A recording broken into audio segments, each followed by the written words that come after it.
Finisce qui.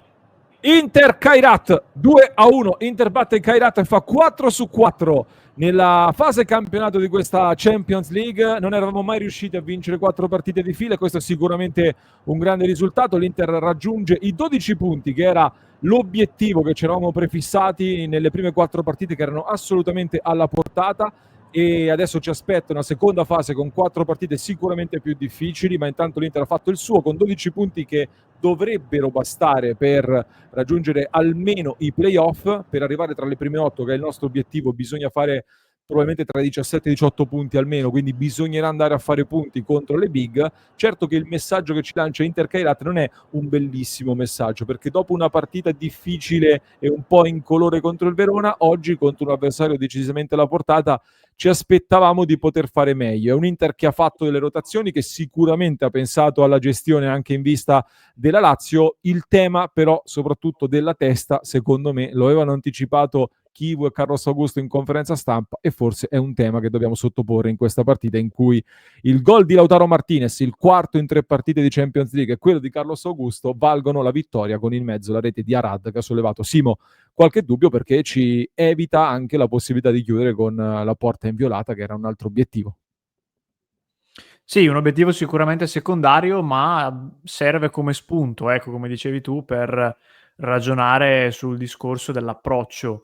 Io voglio pensare che la ragione principale di questo punteggio non rotondo, di questa partita, di fatto è tenuta aperta fino alla fine, perché un 2-1, anche se l'avversario non tira quasi mai, è una partita aperta nel calcio, dove basta un contrasto, basta un rimpallo. Voglio pensare, dicevo, che sia frutto più di una sorta di come dicevano anche in chat verso la fine, di necessità di tirare un pochino il freno a mano a livello di energie, in vista di una Lazio che arriva domenica al termine dell'ennesimo ciclo, non dell'ennesimo, del secondo ciclo di fuoco con gara ogni 3 giorni. Questo in parte può essere vero, dall'altra parte pensavo, magari sbaglio io, però pensavo che anche a fronte di una situazione del genere l'Inter contro il Kairat Almaty potesse comunque vincere in maniera un po' più agevole e gestendo meglio un risultato che, ripeto, è stato piuttosto stretto, anche dal punto di vista di quanto creato, perché va anche detto onestamente che l'Inter aveva anche creato tanti presupposti per vincere in maniera più rotonda, però sono un po' le due facce del calcio che dicevamo prima, cioè da una parte crei tanto nonostante la sensazione che si sia avuta fosse quella di un Inter non con l'acceleratore premuto fino in fondo, e dall'altra potevano esserci anche altre ragioni che giustificavano questo tipo di finale. Mi aspettavo, ecco, diciamo almeno un gollettino in più. Già chiudere 3-1 poteva darti una sensazione diversa, secondo me. Comunque portiamo a casa la vittoria, che era il principale obiettivo, e adesso vediamo cosa succede con la Lazio. Sì, allora ci sono varie cose da dire, nel senso che secondo me l'Inter poi la partita in realtà l'aveva anche approcciata bene, nel modo giusto, perché come dicevi tu, all'inizio comunque le principali occasioni le ha avute l'Inter, anzi anche qualche gol mangiato, soprattutto Pio Esposito ha avuto una grande occasione che non ha convertito. Comunque l'Inter meritava di andare in vantaggio prima, poi una volta che non riesci a segnare magari subentra anche un po' di frenesia, un po' di pericoli, e qualche occasione in cui siamo andati vicini a poter conquistare un calcio di rigore, e lì qualche difficoltà è subentrata. Secondo me le facce dei giocatori alla fine comunque la dicono lunga, perché giustamente i giocatori del Kairat sono usciti praticamente esultando per aver fatto una buona prestazione a San Siro.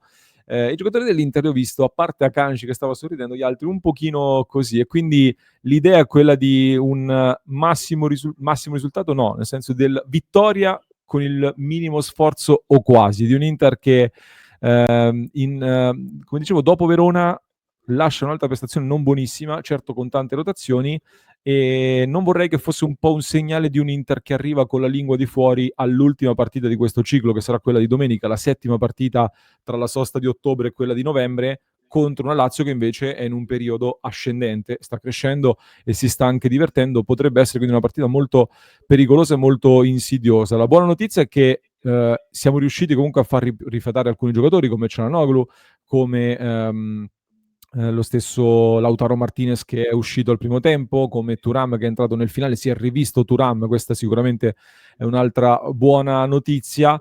E partita, Simo, che faccio un po' fatica anche dal punto di vista del gioco, perché l'Inter parte meglio, poi prendi il gol ancora. A me quel gol comunque mi ha molto spento l'entusiasmo, perché vincere anche 1-0 o anche un 2-0 puro, semplice così, l'avrei preso benissimo. Ricordandoci sempre, come dico sempre, che comunque è la Champions League, quindi dire si è vinto solo 2-1, comunque si è vinto poco. Ricordiamoci che un paio di anni fa, 3-4 anni fa, queste partite qui nemmeno le vincevi probabilmente. Questa era la classica partita che nel periodo tra Spalletti Conte finiva 0-0 probabilmente. Quindi già questo è, è un passo avanti secondo me. Però ecco, quel gol preso lì di nuovo su calcio piazzato mi è dispiaciuto molto, perché mi ha dato l'idea proprio di un calo di tensione che io dell'Inter cioè, non voglio vedere, o almeno per me l'Inter non può permettersi di calare di tensione, e l'Inter, pur essendo forte e pur sapendo che è molto forte, deve rimanere più operaia, più cattiva, più aggressiva, nel senso proprio di 100% elettrica. Invece ieri Chivo e Carlos Augusto in conferenza stampa avevano messo in guardia sul tema mentale. Oggi secondo me qualcosina si è perso. In tante partite può succedere, è la seconda partita con qualche difficoltà e bisogna sottolinearlo per non calare, ecco. È sembrata la conferenza di ieri quasi anticipatoria rispetto a quello che abbiam visto in campo.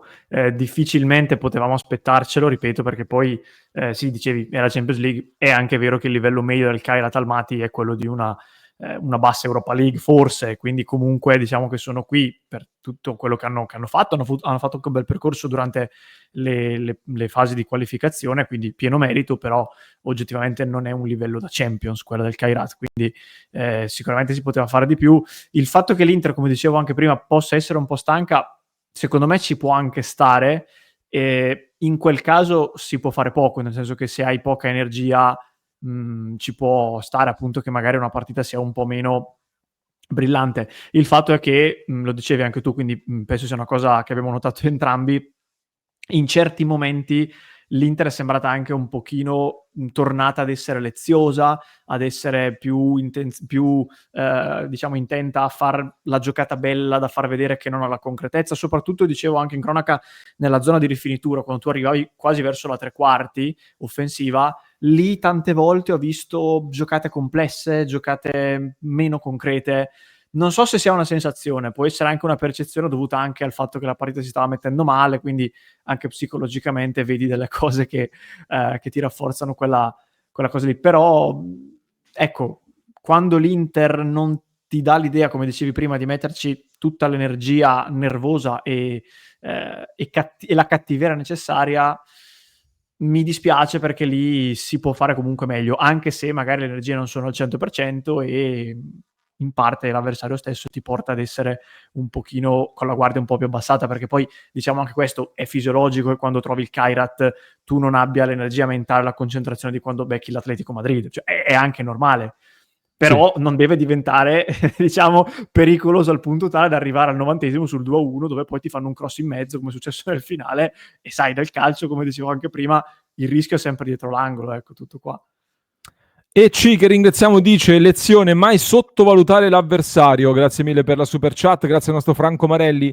Inevitabile la sensazione che oggi si doveva far meglio, speriamo che i ragazzi ritrovino presto la motivazione, teniamoci stretti i 3 punti. Grazie Franco. Fabio, grazie di cuore, un bianchino a 0 Roberto Carlos Augusto per il gol. Gran bel gol da fuori area, il nostro fondo per la sensibilizzazione sui tiri dalla distanza sta funzionando. Ritrova il gol anche Lautaro Martinez, che speriamo che possa dare seguito anche in campionato. In Champions League comunque continua a segnare, quindi c'è anche il marchio del capitano su questa Champions. Oggi tra l'altro sarà una partita che probabilmente rimarrà nella storia, comunque quella contro il Kairat, perché è la prima partita che si gioca in un San Siro ufficialmente di proprietà di Inter e Milan, che hanno oggi completato il rogito per l'acquisto dello stadio, e quindi l'Inter inaugura questa nuova era con una vittoria contro il Kairat. La classifica al momento vede l'Inter in vetta insieme a Bayern e Arsenal con 12 punti, sono le uniche 3 squadre a punteggio pieno. Il Bayern sta facendo veramente paura dopo aver battuto anche il PSG. L'Inter ha avuto, come detto, un approccio più morbido a livello di calendario, comunque con una differenza reti di più 10 non è male. Potevamo fare qualcosina in più, ma visto anche il nostro pregresso, lo storico recente, prendiamoci questo primo posto, prendiamoci questo più 10 e testa alla gara contro il Lazio, e poi una sosta in cui bisognerà rimettere un po' di benzina nel serbatoio per affrontare un altro ciclo che poi sarà quello più duro di tutti, tra fine novembre, dicembre, la Supercoppa, il ritorno a gennaio dove non ci si fermerà mai nemmeno a Natale, e quindi sarà veramente un periodo molto molto intenso. Un flash, Simo, migliori e peggiori, chi ti è piaciuto di più per chi non avesse visto la partita? Allora, mi è piaciuto molto, alla fine Bissek, secondo me merita una menzione tra i migliori, perché poi quando è uscito l'ho visto un po' trascinarsi, quindi era veramente stanco, ha dato tutto, però soprattutto nel primo tempo, nelle fasi anche un po' più spente, è stato l'unico che mi dava l'impressione di avere qualcosa per poter creare. Quel mezzo rigore che si prende, che poi per me è giusto togliere, nasce tutto da una giocata sua, obiettivamente, in quella situazione lì.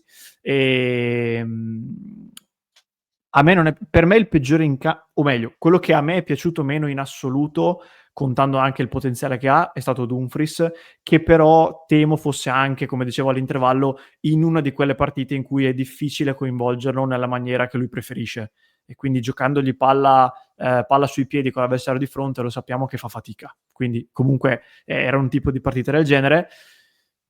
Quello che poi io continuo a non capire è Frattesi, nel senso che ogni volta che lo vedo in campo io vedo sempre le stesse cose e sempre lo vedo come quel gioco dei bambini dove devi mettere le formine, no? Tu hai le forme, devi mettere nello spazio e tu cerchi di mettere un quadrato in un cerchio, poi se tu forzi gli tiri i pugni entra, però è un quadrato in un cerchio, capito? Cioè a me dà proprio questa impressione qui. Poi è uno che ti fa gol, lo troverà ancora dei gol, fa partite buone. Devo dire, questo lo devo dire perché lo noto da un po', è migliorato molto anche nel dribbling secco, cosa che nell'Inter si vede poco, però lui, l'ho notato negli ultimi mesi, è migliorato per me in questo, però comunque ti dà quell'impressione di essere un giocatore che influenza troppo il resto della squadra, e gli altri centrocampisti quando gioca lui devono adattarsi al fatto che ci sia lui in campo, ed è una cosa che a me non fa impazzire. Quindi nulla di nuovo sotto il sole, però lo rimarco perché anche questa sera, nonostante l'avversario di basso livello, per me non ha fatto nulla di per farci cambiare idea, ecco, mettiamola così. Bene anche Carlos Augusto poi, che ha fatto anche un bel gol. Sono d'accordo, anche se secondo me forse Carlos Augusto al posto di Bastoni ci ha fatto perdere qualcosa in costruzione, nella qualità, nel gioco, e sostituire Bastoni da quel punto di vista non è semplice. Sono d'accordo sul discorso su Frattesi. Io promuovo anche Pio Esposito, sinceramente. Ho letto tanti commenti per gli errori, secondo me gli errori fanno parte del percorso di crescita di questo giocatore, che poi invece fa l'assist per Carlos Augusto e a livello di gioco lì davanti comunque si sbatte. Secondo me dobbiamo coinvolgerlo un pochino meglio, serve anche un maggiore supporto da parte dei centrocampisti per farlo giocare meglio. Per me è stata un'altra partita in cui sì, si è mangiato un gol soprattutto, e un altro poteva farlo, però per me bene, comunque un'altra partita di crescita, e per il resto sì, sono d'accordo con te, e la chiudo qui con le nostre valutazioni. Mi raccomando, clic sul tasto iscriviti, lasciate un mi piace, vi aspettiamo nel club di Passione Inter, www.passioneinter.club, con il QR code che trovate in alto per entrare a far parte della nostra grande community con interisti da tutto il mondo.